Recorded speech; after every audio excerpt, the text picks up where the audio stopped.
After 6 years of silence, she stood in the clearing, facing a curse no one had ever broken. 6 white swans descended from the sky, their wings casting silver shadows on the grass.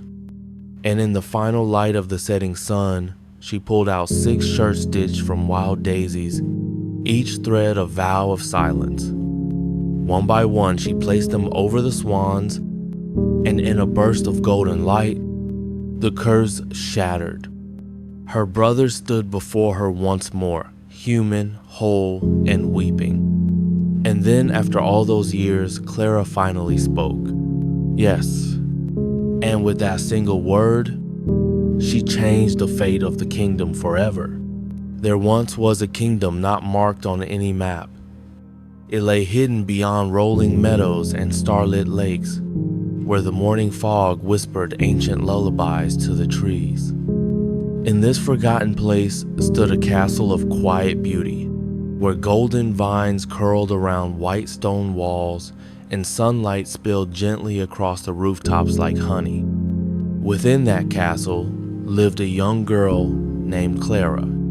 She was the youngest of 7 children. Her 6 older brothers were strong and spirited, often seen sprinting down the long palace corridors with wooden swords in hand, or laughing in the open fields beyond the walls. Clara, in contrast, was quiet and soft-spoken, often found curled up near the windowsill with her sewing or pressing daisies between the pages of thick books. Her parents, the king and queen, adored her. But in the way a garden sometimes forgets its smallest flower, Clara often felt overshadowed by her brothers' boldness and brightness. She loved them deeply, but she longed for more than the careful life expected of her as the youngest, as the only daughter. The castle gardens became her sanctuary. They stretched endlessly, full of winding paths, fountains shaped like lions, and trees that hummed when the wind kissed their leaves. Clara could walk for hours and never tire. The garden spoke to her in ways people could not, through rustling petals, darting robins, and the hush of lilac-scented air. Still, on some days, especially when the skies were heavy with clouds, Clara felt a longing she couldn't name. Her brothers, as they grew, became restless. They were young men with fire in their bones, tired of the palace walls and craving the unknown. The king finally granted them permission to explore the surrounding forest during daylight, so long as they promised to return by nightfall. The boys were overjoyed. They disappeared at dawn and returned at dusk mud on their boots, pockets full of shiny rocks, feathers, and half-broken arrows from games no one else could understand. Clara watched them from her garden swing, smiling through the bittersweet ache in her chest. She wished they would take her along, but the forest, her parents said, was too wild for a young girl. When you're older, they promised. But Clara was growing tired of waiting to be older. She wanted to feel the thrill of stepping off the known path and into the world beyond the hedges. One afternoon, her brothers rushed through the palace gates later than usual, faces flushed, laughter bouncing off the stone. They had found something, a trail, they said, a path hidden beneath vines and wildflowers. It had called to them, whispered something. Clara listened closely, her eyes wide, but the next day, they didn't come back. Not by dusk, not by midnight, not the day after, either. The king summoned his knights. Search parties stormed the woods for weeks, combing every path and hollow, calling out the prince's names, but the forest gave nothing back. No clues, no cries, not even a footprint. It was as if the boys had been swallowed whole by the shadows beneath the trees. The queen collapsed with grief. Her bedchamber doors remained closed, draped in silence. The king grew pale, distant, a figure of stone seated on the throne, and Clara. Clara was left alone. Without her brothers, without the laughter that had once echoed through the halls, the castle became a mausoleum. Clara wandered through the garden like a ghost of herself, her fingertips brushing against the cold marble statues, her heart aching with every silent step. No one asked how she felt. No one knew what to say. One golden afternoon, weeks after the last knight had returned empty-handed, Clara found herself in the furthest corner of the garden, the place where the roses grew tallest and the sun lingered longest. She sat on a weathered stone bench, embroidery hoop in hand, though her thread lay untouched. She tilted her head back to watch the clouds drift by, and in that moment of stillness, something stirred beside her. A quiet flutter. Clara turned her head. Perched calmly on the bench was a black crows-leak and motionless, watching her with eyes that gleamed like dark jewels. She froze, breath caught in her chest, but the crow did not fly away. Instead, it tilted its head and dropped something at her feet. A ball of golden yarn. It shimmered subtly, as though the sun itself had spun it from its own light. Clara hesitated, then bent to pick it up. It was warm in her hand, impossibly soft, as if woven from threads of memory and song. Before she could examine it further, the ball rolled from her palm and began to move. Slowly, steadily, toward the forest. Clara blinked. Her heart beat faster. The crow gave a low call, spread its wings, and vanished into the trees. The yarn kept rolling, not tumbling, not tossed by the wind, but leading as if it knew the way. Clara stood. She glanced back once toward the castle, toward the quiet rooms and grieving walls. Then she stepped off the path and followed the golden thread into the woods. The forest welcomed Clara not with words, but with silence. Cool shadows wrapped around her shoulders as the golden yarn rolled ahead, weaving a path between ancient trees. The farther she went, the more the world behind her seemed to dissolve: the sun, the castle, even her name, until only the thread and the hush of leaves remained. It was not frightening, not really. The forest felt like it was waiting, watching. Clara stepped carefully over roots and slipped between mossy stones. The thread never stopped, never tangled, never hesitated. It seemed to know the way better than she did, almost as if it remembered something she had not yet lived. After some time, minutes or hours, she couldn't tell, the trees opened into a clearing lit by golden dusk.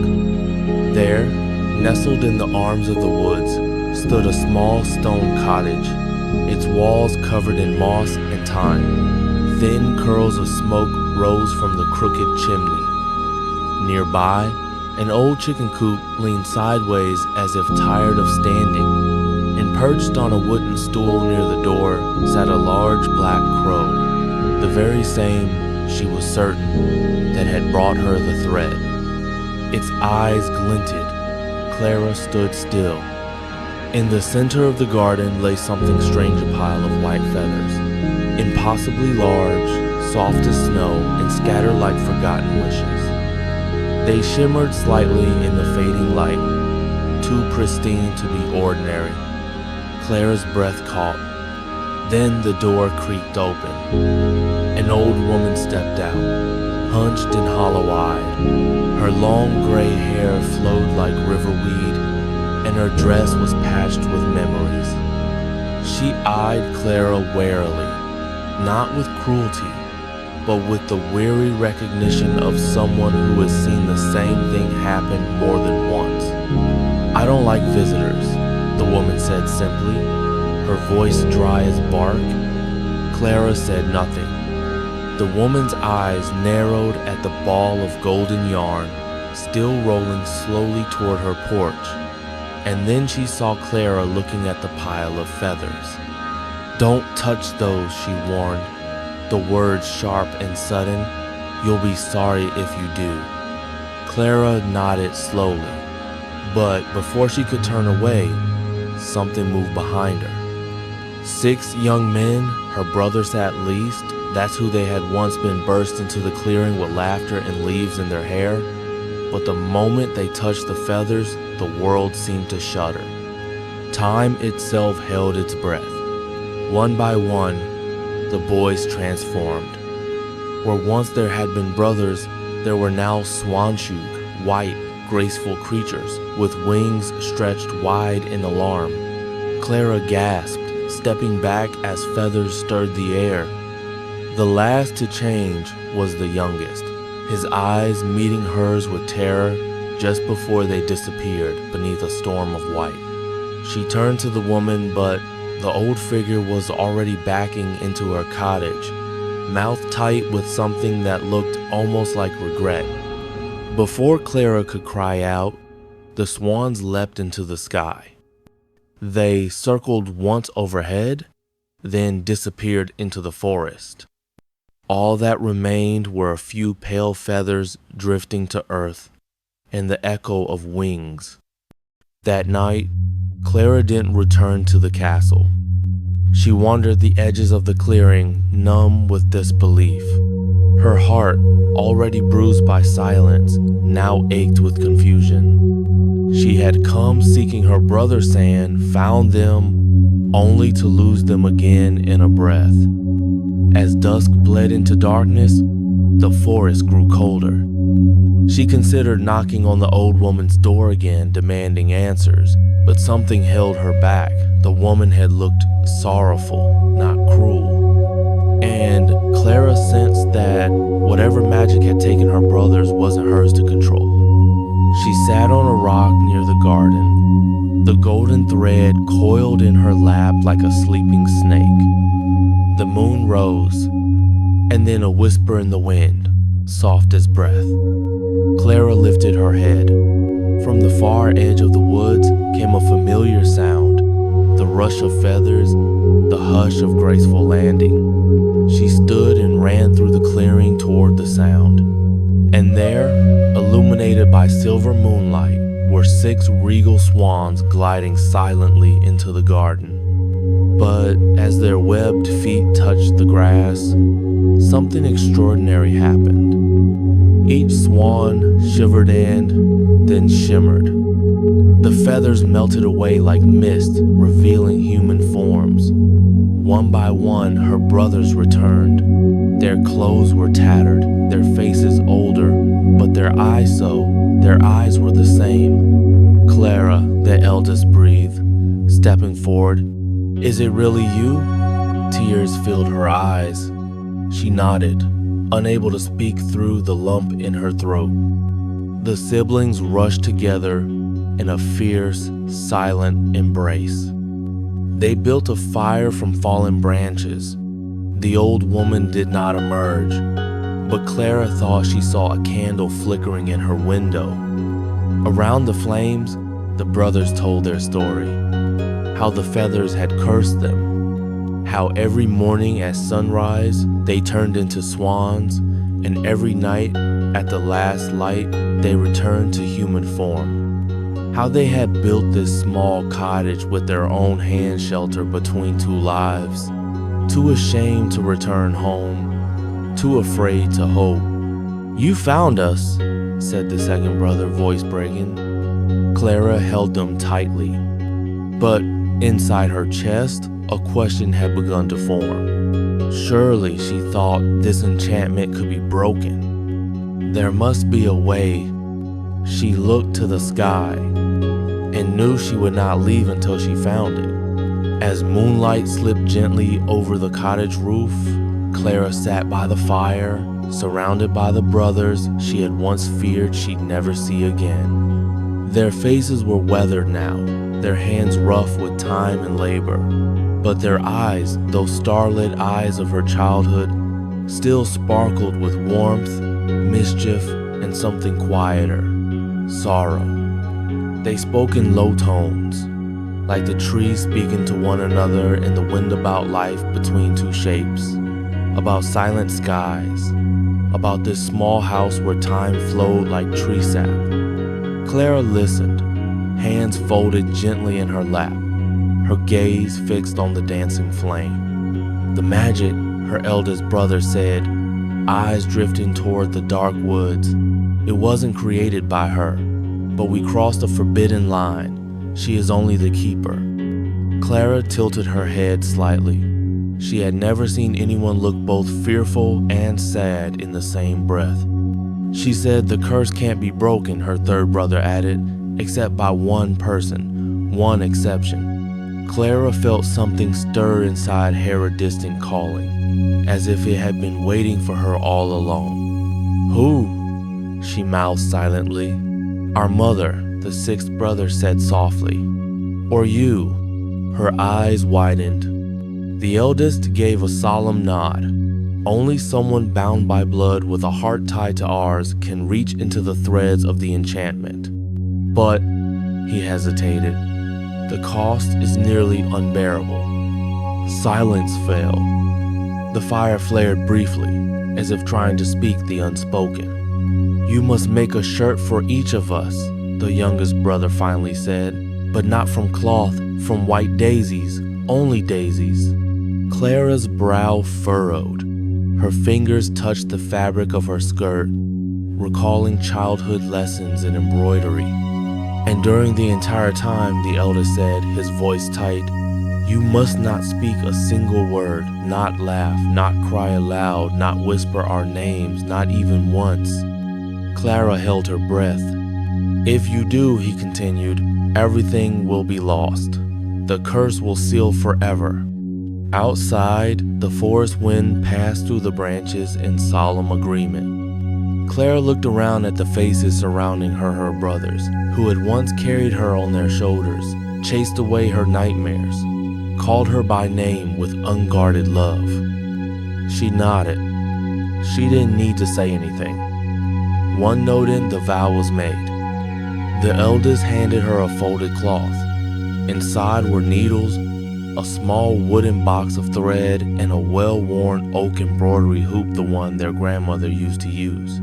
Clara clutched it close. The path was now hers. The next morning, Clara awoke to golden light slipping through the tiny window. Her brothers were gong swans once more, scattered into the skies. On the table was a plate of brown bread, a wedge of soft cheese, and a steaming cup of coffee. Clara smiled softly, then quickly reminded herself. Silence. She ate, then gathered her empty basket and stepped outside. In her hand was the ball of golden yarn. She let it fall to the ground, and like magic, it began to roll forward swift and sure, through mossy trees, over bubbling streams, between boulders and under branches until the sunlight broke suddenly through. A field of white daisies stretched before her like a dream. Endless, glowing, fragrant. Clara knelt and touched the petals. She began to gather them gently, reverently, holding each stem like a sacred thread of her brother's souls. When her arms were full, she followed the golden thread back to the forest cottage. In the soft light of afternoon, she placed the daisies on the wooden table and began work on the first shirt. That night, her brothers returned in human form. They saw Clara sitting quietly by the hearth, head bowed, stitching with solemn care. No one spoke. Only glances passed between them full of gratitude, love, and deep respect.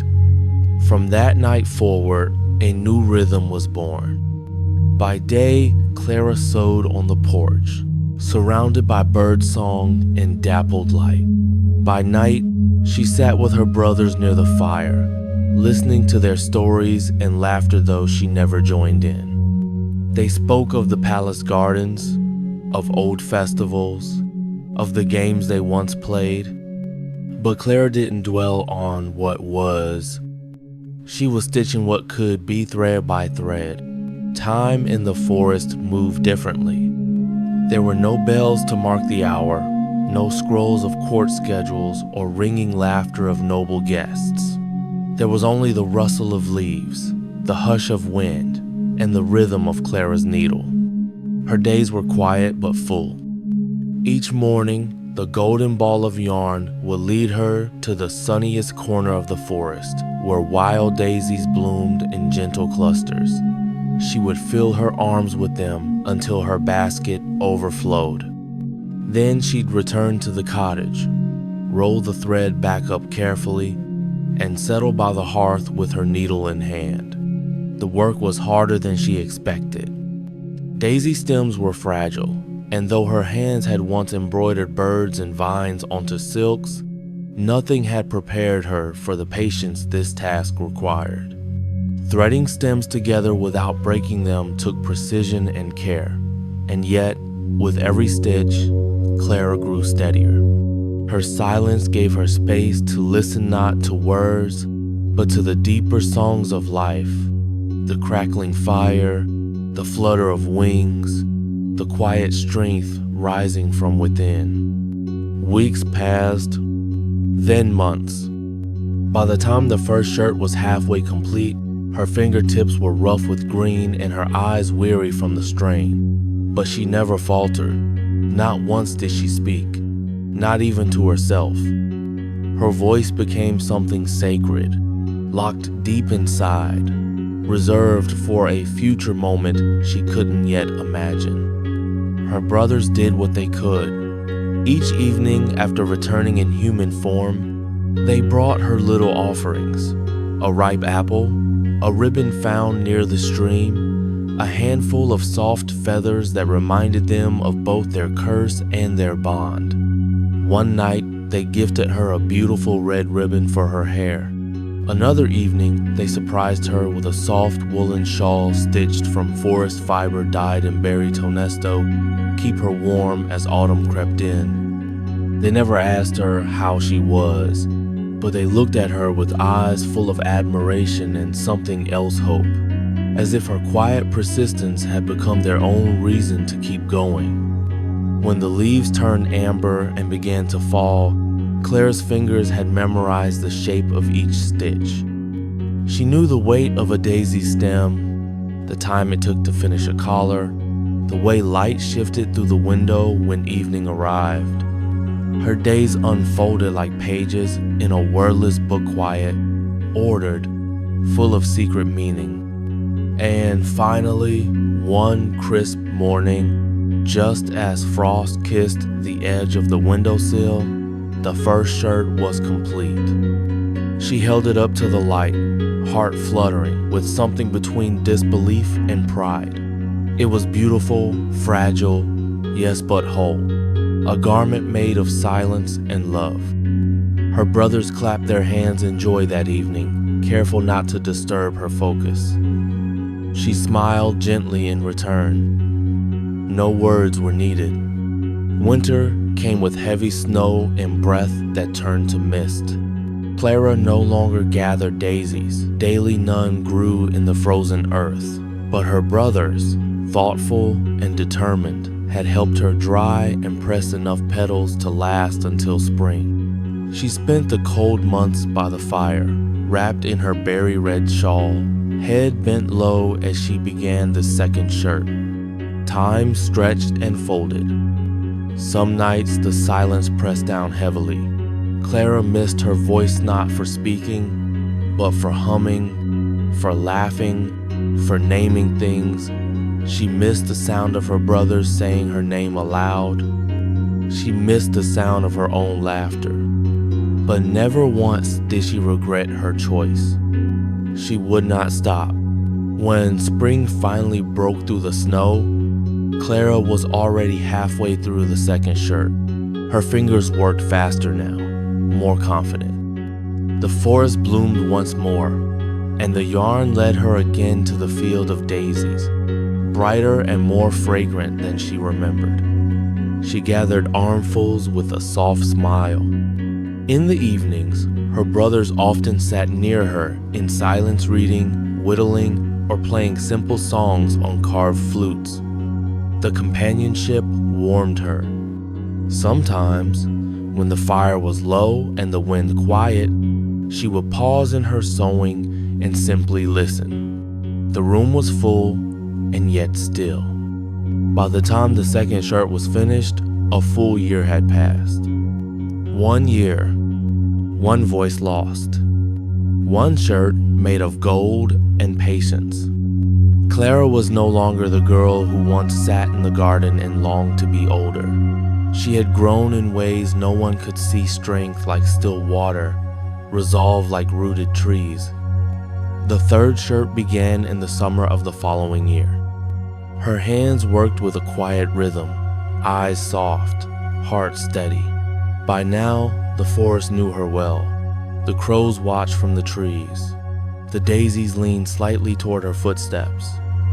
Even the breeze seemed to hush when she passed, as if not to distract her. Yet, in quiet corners of her mind, questions bloomed. Would she ever remember how to speak? Would her voice sound the same? Would her brothers even recognize it when it returned? One evening, as she perched in the crook of a low tree, her favorite spot to sew, the black crow from long ago returned. It landed beside her and watched, silent and still. Clara didn't flinch, she simply nodded in greeting. The crow blinked, then stayed. Sometimes, company comes not to speak, but to witness. And Clara, 3 years into her vow, found comfort in that truth. It was late summer when they found her. Clara was sitting in her favorite tree, the third shirt nearly complete, when the silence of the forest broke not with birdsong or wind, but with the sound of hooves. She looked up, startled. Through the thick trees, a small party of riders emerged, dressed in velvet and silk, their horses elegant and well-groomed. They paused at the edge of the clearing, clearly surprised to find someone heralded alone, a young woman, silent and alone, with her arms full of daisies and her dress stained green with stem sap. The man in front dismounted. He was tall, with dark, thoughtful eyes and a crown woven subtly into the trim of his cloak. He was a king, though Clara did not know it. "Miss," he said gently, "do you live here?" Clara nodded once.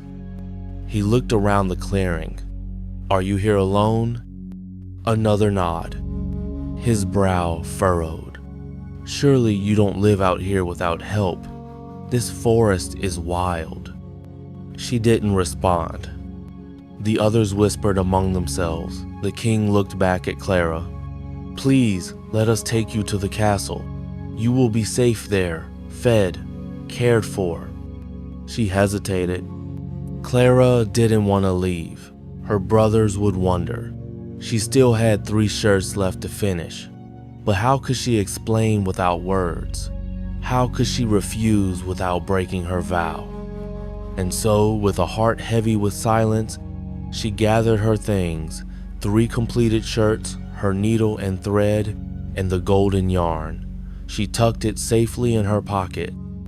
The king helped her onto his horse. And as the forest closed behind them, Clara looked back one last time at the clearing, her home for 3 years. Then it was gone. The castle was vast, with stone towers that kissed the clouds and gardens that rivaled the wild beauty of her forest. Clara was given a room near the eastern window where the sun rose each morning in golden silence. The king ordered that she be treated as a guest of honor. Yet the court whispered behind their fans, who was this girl who never spoke, who wore simple dresses and embroidered strange garments from flowers? Clara ignored the stares. She continued her work. The castle gardens were full of daisies. No one minded when she filled her arms with them each day. Some thought it charming, Others thought it strange, but Clara did not care. Every stitch was a promise, and she would not break it. She sewed on the veranda when it was sunny, by candlelight when it rained. The king often watched her from afar, drawn not by beauty alone, but by something else: her stillness, her focus, her grace. She asked for nothing. She demanded nothing. She did not seek his favor. And for that reason, he found himself thinking of her more often than he intended. A year passed. One morning, he approached her quietly, finding her on the balcony as she began the 5th shirt. He knelt beside her. "My lady," he said, "I do not know your name, but I have watched you from afar. You are unlike anyone I have known. So steady, so patient, so kind." Clara looked up, startled. He smiled. "I wish to ask you something. Will you marry me?" Her hands froze. Tears welled in her eyes. She had not expected this, and in truth, she did care for him, deeply. She had watched him speak gently to servants, feed birds from his hand, listen more than he spoke. She wanted to say yes, but her vow, 3 shirts still remained. She picked up her needle again, heart aching, and did not answer. The king bowed his head, wounded but not angry. "Perhaps you do not yet love me," he said quietly, "but I will ask again in a year." And he kept his word. Another winter passed. The 5th shirt was complete. Again, he came to her. Again, he asked. Again, she said nothing. And Yeth loved her more. In the 3rd year at the castle, as Clara worked on the final shirt, the king approached her for the last time. He knelt, more humbly than before. "My lady," he said, "if today you cannot answer me, I will not ask again. I will respect your silence and return you to the forest if that is your wish." Clara's hands trembled. She was almost finished. But the enchantment fought back. Her stitches were slower, her daisies more brittle. It was as if the curse knew its time was near. Still, she did not speak. She simply nodded. Not yet. But soon, the king rose, eyes dim with sorrow, and walked away. Clara turned back to her work. A vow was a vow, and love, true love, waited. The 6th shirt was the hardest. Not because Clara had forgotten how to sew now, her hands moved with the grace of water over stone, but because something unseen began to press against her. The enchantment, it seemed, knew its time was near. The daisies wilted faster. Their stems snapped under pressure. Her fingers, so practiced, grew sore. The thread tangled more often, and her own heart, steady for so long, began to ache with longing. Her brothers were far away. The forest, her quiet home, was gone. And the king, gentle, patient, unwavering, had stopped asking. He had meant what he said. If she could not answer, he would not ask again. He would let her go. She admired him for that, but it didn't make the silence any easier. As summer ripened, Clara worked morning to night. She no longer joined the courtiers in the garden. She rarely took meals in the hall. Her chamber became her world of sanctuary, filled with sunlight, wildflowers, and unspoken hope. She kept the finished shirts folded carefully in a chest beneath her bed.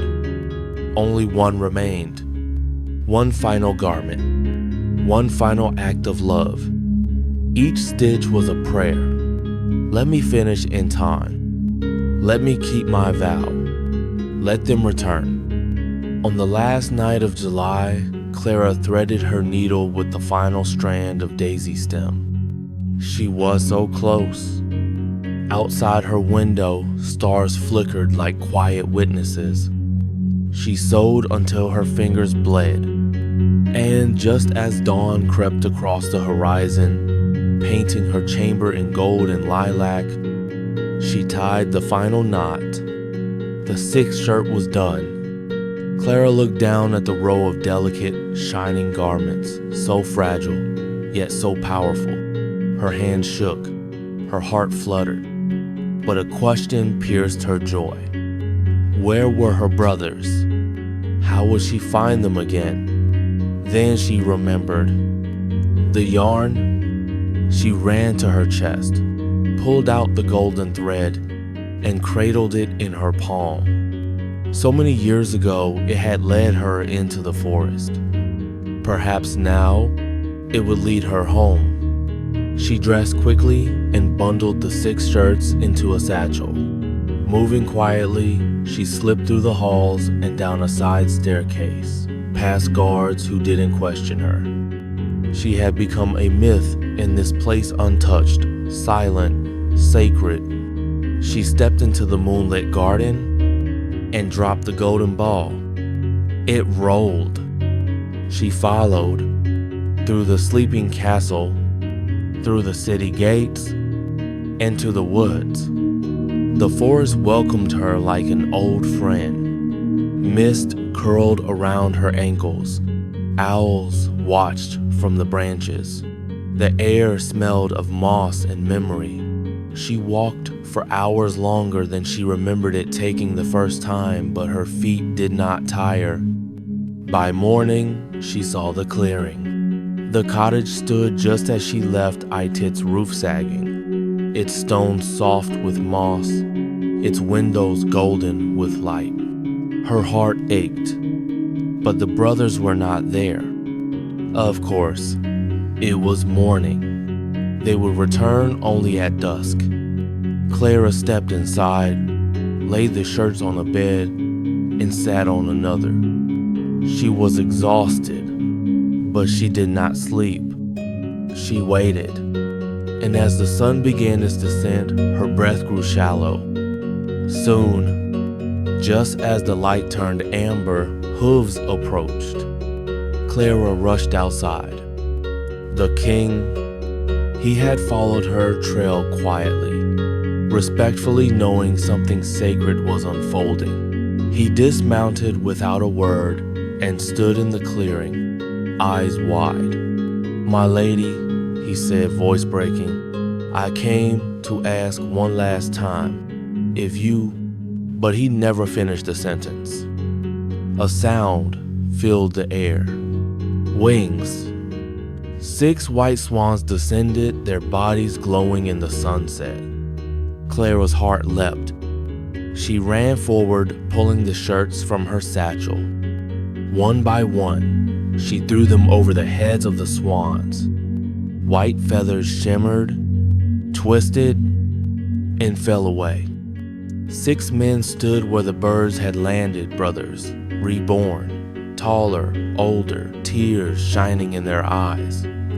They embraced her without words, then stepped back and looked toward the king. Clara turned. The king was staring at her not with confusion or fear, but awe. He dropped to one knee. "My lady," he said, "your silence has spoken louder than any song. Your courage, your loyalty, your love have been miracles." He took a breath. "Will you now speak your heart?" Clara looked around, at her brother safe, at the king waiting, at the sky clear. The time had come. She took one soft step forward and whispered, "Yes." The wind stirred gently through the clearing, and with that one word, her vow dissolved like morning fog. Her voice returned not just the sound, but the freedom of laughter, of breath, of story. Her brothers cheered. The king stood and took her hand, and the world felt whole. The wedding took place at dusk, not in a great cathedral, nor on a throne-lined dais, in the very clearing where 6 swans had touched down and become men again. The moss was swept clean, wildflowers were gathered in soft bundles, and the tall trees, as old as any king, formed a natural cathedral with their branches. Clara stood beneath them, dressed not in gold or jewels, but in a gown stitched with simplicity and strength. She wore no crown. She needed none. The king, Rowan, stood beside her. His eyes reflected the sky. His hands, when they held hers, trembled with reverence not for her silence anymore, but for the voice she had reclaimed. When she said, "I do," the world hushed, as though heaven itself leaned in to listen. The celebration was quiet. There were no trumpets, no long-winded toasts, only soft music from handmade flutes, food gathered from the forest and gardens, and laughter that rang like wind chimes in a gentle breeze. Her brothers no longer cursed dance barefoot in the grass. Their eyes sparkled like they had when they were boys chasing butterflies. They were free. The queen mother wept when she saw them. The king, now father-in-law, wrapped them all in his arms. And Clairvoyance, the quietest voice in a royal family, became its anchor. Not by force, but by grace. In time, Clara and Rowan ruled together not with iron, but with warmth. Their palace became a sanctuary for the voiceless, for the outcast, for those who had been broken by strange fates or unseen battles. There were no grand decrees, only open doors. Clara often sat in the garden she helped design, surrounded by lavender, white lilies, and fields of daisies.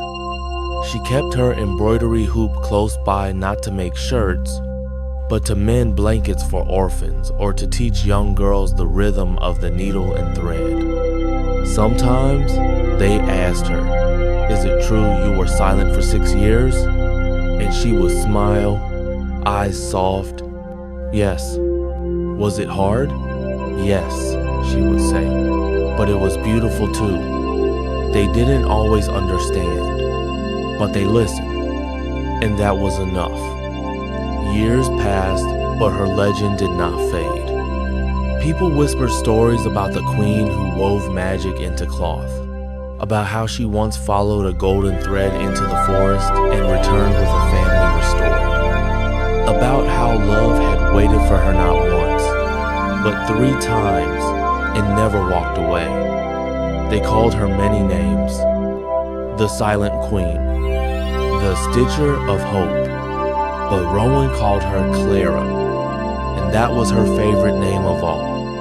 On their 10th wedding anniversary, Rowan gifted her a wooden box. Inside were 6 folded pieces of white cloth embroidered with gold. Each was shaped like a shirt, but none made of daisies. They were made of memory. "Your brothers helped me," he said, eyes glinting. Clara opened the box slowly. Each shirt bore a name stitched at the collar, and on the back, a phrase: "Made of silence, saved by love." She did not cry. She only nodded and smiled. And then she leaned forward and whispered in his ear, "I would do it again." That night, they sat together under the stars. No crown, no throne, no guards, just 2 people, 2 hearts, 1 thread. Rowan asked, "Do you miss the forest?" Clara tilted her head. "Sometimes, but I don't miss the loneliness. Would you like to go back?" Clara looked up at the sky, where 6 stars shimmered brighter than the rest. She reached for his hand. "Only if you come with me." He laughed softly. "I followed you once, I'll follow you always." And so they did Return of the Year when daisies bloomed in the high meadows. Clara would visit the cottage, now lovingly restored, and sit on the same bench where she once made her vow. Children from nearby villages would gather around her, eager for the story. She never told it the same way twice. Sometimes, the magic came from feathers, other times from thread, but the heart of the tale was always the same. There was a girl who loved her brother so much she gave up her voice. And there was a king who loved her so much he never asked for it back until she was ready. Clara lived many years, and in all that time, she never raised her voice in anger, never forgot what it meant to listen, never again took for granted the power of a word spoken with care. When she passed, it was said that the daisies bloomed brighter than ever, that 6 swans circled above the castle once before disappearing into the clouds, and that somewhere in a place no map could name, the thread she once followed still shimmered in the grass, waiting for the next brave soul to pick it up. And so, the girl who once walked into the forest with nothing but a thread of gold and a heart full of love became the queen who ruled not with a crown, but with grace. Her silence saved a family. Her love healed a curse. And her voice, when it finally returned, was never used to demand, only to uplift. May we all remember, sometimes the quietest souls carry the loudest miracles. If this story touched you, share it with someone who needs to be reminded of their quiet strength. Subscribe for more bedtime tales filled with wonder, wisdom, and warm light. Until next time, sleep well and dream deeper.